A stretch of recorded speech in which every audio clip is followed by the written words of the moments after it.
दिल्ली लोकसभा में सीटों की संख्या बढ़ाने का प्रस्ताव। सरकार ने सीटों की संख्या बढ़ाने का रखा प्रस्ताव। लोकसभा में कुल सीटें बढ़ाकर के 850 की जाएंगी।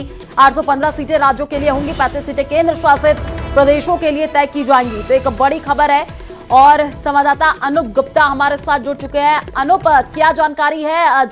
सीटों की संख्या बढ़ाने का प्रस्ताव है।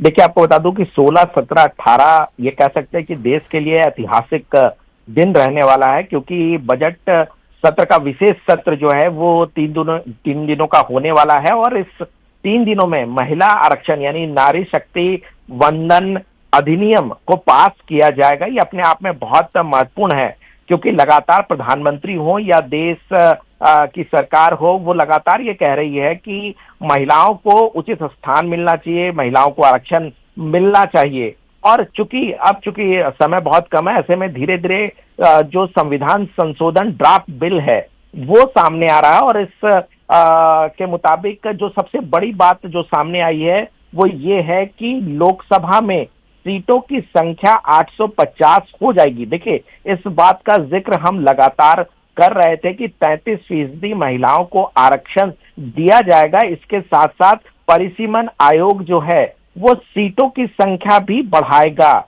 यानी कि सीटों की संख्या बढ़ाई जाएगी और उसके साथ महिला आरक्षण दिया जाएगा। ऐसे में अब 850 लोकसभा की 850 सीटें हो जाएगी, जिसमें 815 जो है वो राज्यों की होगी और 35 जो है वो केंद्र शासित प्रदेश की सीटें होंगी।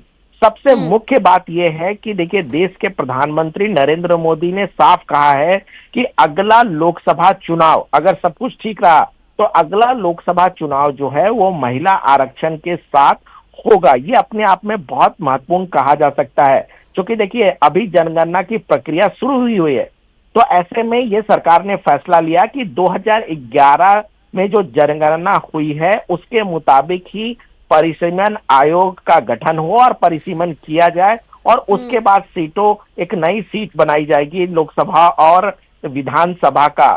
लेकिन अब ये साफ है कि देखिए, परिसीमन आयोग गठित होगी और 850 सीटें बनाई जाएगी। आगे ये धीरे धीरे सामने आएगी कि किस राज्य में कितनी सीटें। अनूप, आप नजर बना करके रखिए, आगे आपसे अपडेट लेंगे जानकारी देने के लिए।